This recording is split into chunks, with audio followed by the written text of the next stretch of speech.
Sunderlight Productions. Bonjour à tous et bienvenue dans le questionnaire Spielberg de Clapement 5. Je suis en compagnie du réalisateur de L'Auberge espagnole, du Péril jeune, de Ceux qui nous lient ou encore de 2 mois. On est très heureux de te recevoir. Cédric Clapiche, merci d'avoir accepté notre invitation. Merci, bonjour. C'est un très grand plaisir. Est-ce que tu es prêt à te confronter au terrible questionnaire Spielberg? Absolument. C'est un question-réponse rapide sur tes goûts cinéma avec une seule règle, répondre le plus vite possible avec la première réponse qui te vient en tête. Ok. C'est bon pour toi? On est parti. Quel est le premier film que tu as vu au cinéma? Je crois que c'est 2001, l'Odyssée de l'espace. C'est incroyable. Vu que le film est sorti en 68, j'avais 7 ans et c'était sans doute une erreur de ma mère de m'amener voir ce film. Bah, je pense que ça devait pas être évident. Ouais, Mais... Voilà, c'est ça. C'est-à-dire qu'en fait, je pense que j'étais beaucoup trop petit pour voir ça. Mais je me souviens que j'ai beaucoup regardé les gens qui regardaient le film, en fait. Ah ouais, les spectateurs. Parce que je pense que c'était vraiment la première fois que j'étais dans une salle de cinéma. D'accord, ok. Et donc voilà, c'est ça qui m'a impressionné, en fait. C'est incroyable de commencer avec Stanley Kubrick comme Ouais, ça dès la c'est première. une Surtout belle avec ce entrée. film-là, ouais. Qui est ressorti il y a pas longtemps d'ailleurs. Je sais pas, Ouais. tu l'as revu depuis en salle? Je l'ai revu, alors pas au moment de la sortie en salle, mais je l'ai revu il y a pas longtemps. Ouais. Et c'est quand même un film fou, Ouais, quoi. C'est vraiment un film très initial, quoi. Ça a vraiment initié beaucoup d'autres films derrière. What are you talking about, Hal? This conversation can serve no purpose anymore. Goodbye. Est-ce que t'as un film ou un dessin animé qui a marqué ton enfance?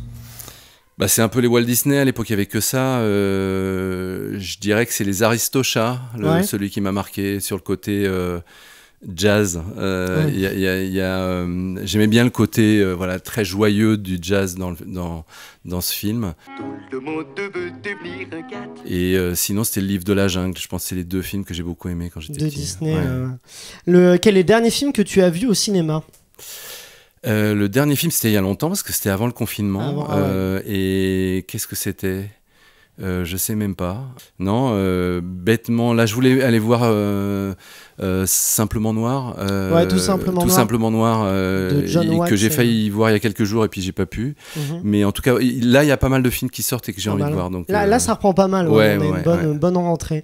Et quel est le film qui va sortir et que tu attends? Ou qui est sorti peut-être? Il y a Les Mignonnes. Ouais, Mignonne de Maïmouna Doucouré. Ouais. C'est ça. Donc ça, j'ai très envie de le voir. Et il y a un autre film que j'ai envie de voir, je me rappelle plus ce que c'est. Ouais. D'accord. Bon, très bien. Un ou une réalisatrice modèle ou réalisateur du coup? Bah, moi, je cite toujours Fellini comme vraiment celui qui m'impressionne le plus. Il est là, justement. Voilà, il est là, il n'est jamais loin. Et à Marcord, justement, je pense que je l'ai vu quand c'est sorti, je pense que j'avais 14 ou 15 ans. Et c'est des films voilà, qui marquent à vie, quoi. Donc, je dirais Fellini. Puis après, il y a beaucoup de réalisateurs, moi, que j'aime beaucoup. Scorsese, Woody Allen, Foreman, Altman. Ça a beaucoup été des réalisateurs américains, ce qui certainement a justifié le fait que je suis parti faire des études 2 ans aux États-Unis. Ouais. Le film qui te fait toujours pleurer? Alors, il y a Douglas Sirk qui est quand même champion du monde des pleurs. Je dirais... comment ça s'appelle, Imitation of Life, c'est le miroir de la vie où il a fait beaucoup de mélos, mais celui-là il est vraiment très très beau. Il y a L'Incompris de Comencini, qui est une machine à faire pleurer et qui est sur un fils incompris par son père. Et c'est vraiment quelque chose qui est absolument... Enfin, je l'ai vu 3 fois, j'ai pleuré 3 fois. Et c'est la notion de mélo, disons, qui peut me faire pleurer, moi. Le film, à l'inverse, qui te fait toujours rire? Moi, très tôt, j'ai beaucoup aimé les Marx Brothers. Et donc, je pense que les Marx Brothers, c'est ce qui me fait le plus rire, avec en plus le fait que je suis bien dans le rire, parce qu'il y a des films où on est gêné de rire. Là c'est du rire intelligent, je dirais, c'est du rire qui élève, quoi. Et j'aime bien cette notion là, c'est pour ça que j'aime bien Woody Allen, c'est que c'est du rire pareil, intelligent, même intellectuel. Chez Woody Allen, un mémoire dessus, notamment sur j'ai fait un mémoire sur Marx Brothers, Woody Allen et Tex Avery sur le non-sens, c'est ça? C'est ça, ouais. On en reparlera dans ton interview. Le film que tu regardes pour te remonter le moral? Ça, c'est vraiment ce qu'on appelle les feel-good movies américains.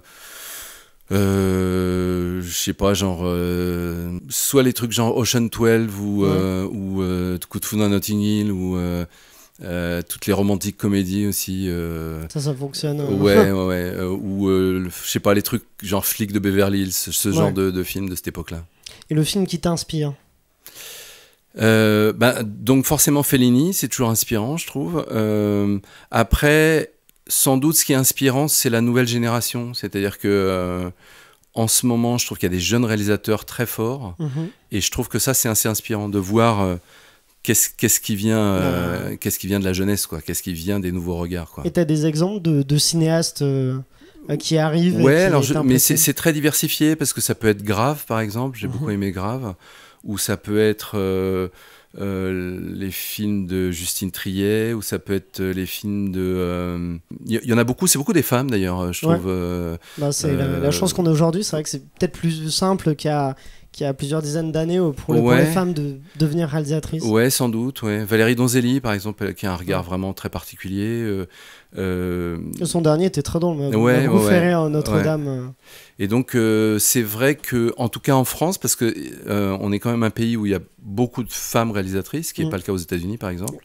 Et je trouve que ça c'est inspirant. Ouais. Le film qui te donne envie de chanter?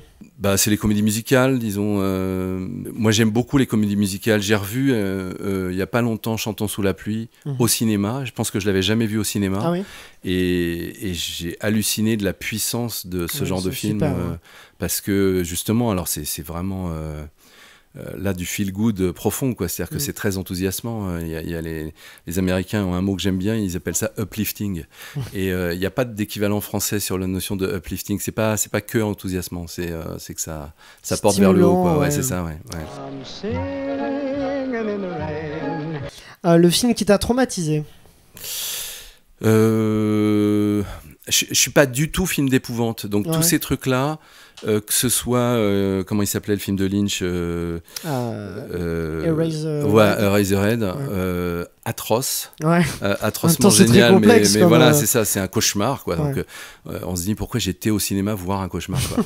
Et puis voilà, les films, les Gremlins, ces films-là, c'est des trucs que j'arrive pas à regarder, moi. Ah d'accord. Ouais. Du coup, j'ai la question, le film qui t'a le plus fait peur, mais j'imagine que ça doit rentrer dans cette notion-là. Alors Eraserhead, c'est pas de la peur en fait, parce que c'est du malaise. Il y a des gradations, parce qu'un film à suspense, on peut avoir peur, mais donc Hitchcock, il est très fort pour avoir peur. Mais c'est de la peur presque agréable. C'est de l'ambiance un peu. C'est ça. L'ambiance plutôt qu'un jumpscare qui. Voilà, c'est ça. C'est que. Donc, mais c'est vrai que c'est pas le truc que je cherche le plus, moi. Ces émotions-là au cinéma, c'est des trucs. Je suis plus sur soit le plaisir, soit l'émotion, les larmes. Le film que tu aurais adoré réaliser? C'est entre la Dolce Vita et 8,5, c'est-à-dire que c'est aussi parce que je comprends pas comment on peut faire ça, c'est-à-dire que quand je parle de Fellini, c'est pas tellement que j'aimerais être comme lui, parce que je n'arrive pas du tout à faire du cinéma comme lui, mais c'est ce que justement je sais que je ne saurais jamais faire, quoi. Donc c'est ça qui me fait... Qui t'impressionne. Et le film, pour terminer, le film que personne ne connaît et que tu conseilles? Vraiment le film que personne ne connaît, je pense qu'on doit être 10 à l'avoir vu. C'est un film suédois des années 70-80 qui s'appelle Les aventures fabuleuses de Pablo Picasso, un truc comme ça. Je crois que le réalisateur s'appelle Lars...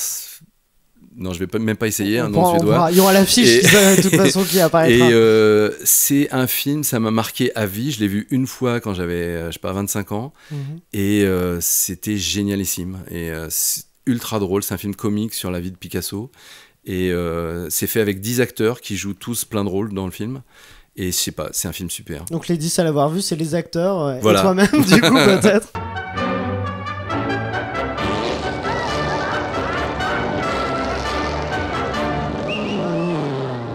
Merci beaucoup pour toutes ces réponses. Donc ton interview sortira, ton interview intégrale sera disponible dans une semaine précisément. Ce sera l'occasion justement de parler avec toi de ta carrière, aussi de ton regard sur le cinéma, comme on a un peu commencé à faire maintenant. D'ailleurs, vous, pour ne rien louper de ces épisodes-là, n'hésitez pas à vous abonner à notre chaîne YouTube Clapement 5 Podcast et activer la cloche pour découvrir tous ces épisodes, dont l'interview et ce questionnaire Spielberg qui sont disponibles en version filmée. Merci d'avoir écouté cet épisode et je vous propose qu'on se retrouve vendredi pour le blind test dans lequel on tentera de vous faire remporter le DVD du film de moi dédicacé justement par vous, Select Lapiche. Et nous on se retrouve donc mercredi prochain pour cette interview et d'ici là, eh bien, allez au cinéma.